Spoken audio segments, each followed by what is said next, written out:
kay Tita Annalisa Aklan, and of course sa Bryce Entertainment Production for having us po. Maraming salamat po. And naririnig namin sa gilid yung mga casual doon na taga-Tondo na nandito. Twinkles na daw sila. Naririnig namin. Tama ba yun? Tama ba yun? Yes daw. Grabe. Kasi before, sa mga hindi mo nakakalam, galing po kasi akong Cebu and narinig ko lang na sobrang engrande talaga daw ng fiesta dito sa Tondo. And yes, I've witnessed it and grabe yung mga tao dito sa Tondo. And then actually guys, gusto din namin i-emphasize yun. We are so happy kasi na-invite po kami ng Bryce Entertainment Production to perform here tonight.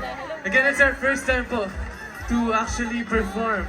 And sa Tondo, Manila, and sobrang saya ng mga tao dito sa Tondo, Manila! We thank you guys for your warm welcome and sana makita pa po namin kayo soon and sa mga events po namin.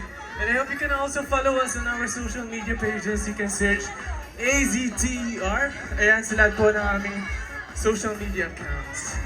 And AZTER. And yes, we really hope that you guys enjoyed our performance today. And yeah, we are very thankful kasi alam namin you guys are busy as well and there are lots of other places na pwede kang pumunta ngayon. But you guys chose to stay here and watch us perform. Yeah, we're really thankful for you guys. And yeah, we love you guys so much and we can't wait to perform again very soon in Tondo, Manila. Happy Fiesta, everyone! Yes, of course, special mention din natin yung Twinkles na nandito natin ngayon. Yes! Love you, Twinkles! Love you guys! Twinkles, Baginoy! Isa pa! Yes! Twinkles din dito, may Twinkles din. May mga bagong Twinkles dito. Welcome sa inyo, guys. And ayun nga po, marami po kaming upcoming events this coming January. And if you want to know more about us, Aster, you can follow us on all of our social media accounts. You can search Aster_PH, that's AZTER_PH. And of course, may event po kami sa January 24.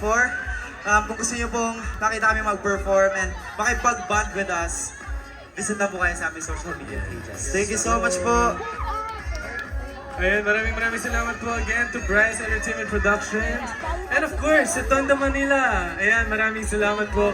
And sa lahat po ng mga sa Barangay Dos, sa mga sumigaw mga taga Barangay Dos! Yeah! Wow! Ito! Isa pa! Wow! Last na lang! Alright, thank you guys so much.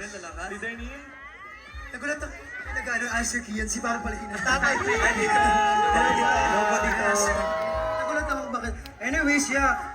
Gusto ko lang i-emphasize yung sinabi ni Aster Win kanina, super thankful and grateful po kami sa Barangay Dos and of course kay Tita Ana kasi si Tita Ana yung nag-help po sa amin sa aming P-pop group sa mga studios kaya kami nakapaglabas sa mga bagong performances dahil kay Tita Ana. Kaya maraming salamat Tita Ana. At syempre sa Bryce Entertainment at sa mga young talents na nandito ngayon, baka gusto niyong sumama sa sa Bryce, yes, Entertainment Productions. Mag-audition lang kayo kay Tita Ana kasi I'm sure na mahahaso talaga yung talent and skills yung I'm sure sikat din si Tita Ana. Dito, ito po siya She's wearing a beautiful dress. Balita ko pag nag-audition din sila, si Tita Ana mismo magtuturo. Ay, totoo. Sample! Hindi may mga coaches sila, syempre. Balagakan naman natin yung coaches mo. Guys, again, please also follow Bryce Entertainment Productions. Ayan, sa lahat po ng mga social media accounts nila. And ayan. Yes, unfortunately, yun po yung last performance namin kanina. Pero we hope na pakita po namin kayo soon sa mga upcoming events namin. Once again, para sa lahat po ng aming Twinkles, our official fandom, sa Bryce Entertainment Productions, sa lahat ng taga-Barangay Dos, at syempre sa lahat ng taga-Tondo, happy Fiesta! Fiesta po! Muli, AZTER, We blow and shine! kami ang Aster, salamat po! Thank you so much, guys. We love you guys. Fiesta! Thank you. Fiesta, everyone! Happy Fiesta! Love you, Twinkle!